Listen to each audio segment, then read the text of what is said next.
Happy St. Patrick's Day, everyone! When you think of St. Patrick's Day, you likely envision lots of green. Green clothes, green beer, green leprechaun hats, lots of people saying, "Kiss me, I'm Irish," even if they're not, and heavy drinking. Well, put down that pint of beer and take off that silly leprechaun hat, because that's not at all what St. Patrick's Day is about.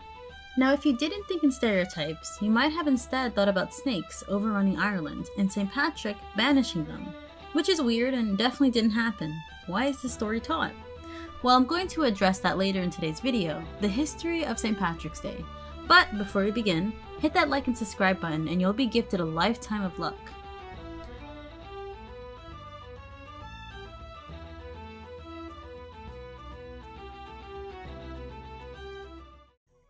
St. Patrick is considered the patron saint of Ireland, but did you know he wasn't even Irish and his name was not even Patrick?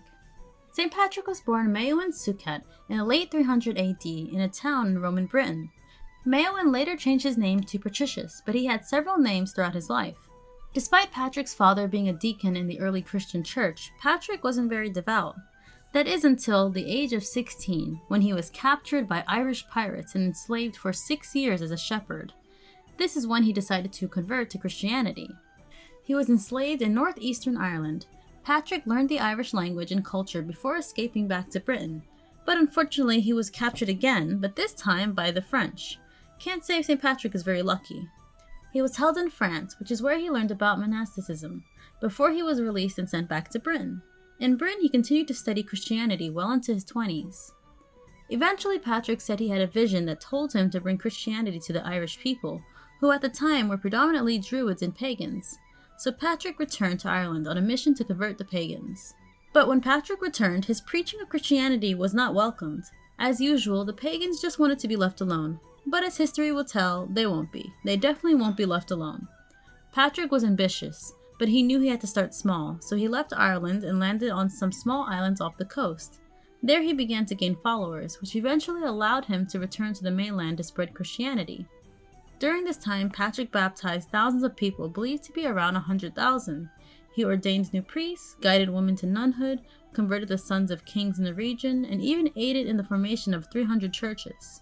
Now there's that familiar story we hear about St. Patrick, banishing the snakes from Ireland.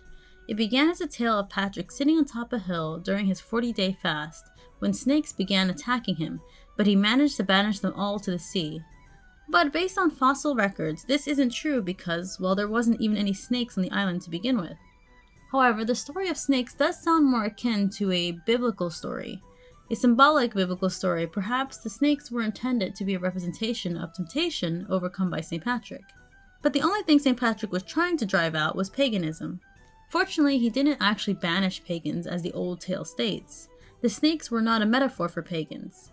He certainly helped facilitate the spread of Christianity and was not the first to help spread Christianity. There were missionaries that came before him.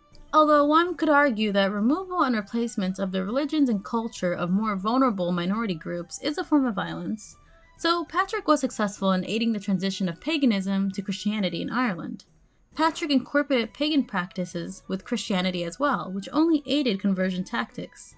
He noticed the pagans used fires to honor their gods, so he incorporated bonfires to celebrate Christian holidays, and superimposed a sun symbol, a symbol of significance to the Irish pagans, onto the Christian cross, which became the Celtic cross we know today. St. Patrick is also believed to be responsible for popularizing the shamrock, as he used it to teach the Irish concept of the Christian Holy Trinity. The pagans already had triple deities and regarded the number 3 highly, so Patrick's use of the shamrock helped him greatly. Although he is referred to as a saint, Patrick was not officially canonized by the Catholic Church, but he is well regarded throughout the Christian world. So you might be wondering, why the holiday, why March 17th, and what's with all the green, and the drinking?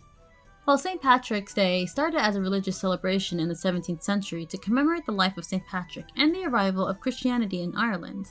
This was known as a feast day, which always took place on the anniversary of St. Patrick's death, which was believed to be March 17th, 461 AD.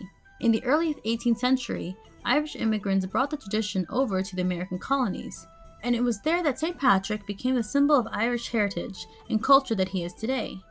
St. Patrick's Day is so popular, it's thought to be celebrated in more countries than any other national festival. And if you're wondering why all the green, well, it's more than just clovers in the Emerald Isle. It dates back to the Irish Rebellion, when Irish soldiers wore green as they fought off the British in their trademark red. Until then, the color associated with St. Patrick and this feast day was actually blue. The song soldiers sang during the war in 1798, "The Wearing of the Green," changed all of that, and made green Ireland's color. From then on, people wore green on St. Patrick's Day in solidarity. And as for the heavy drinking, no, it's not just an Irish stereotype. Originally, St. Patrick saw the lifting of Lent restrictions for the day, giving Christians a breather as they made their way to Easter.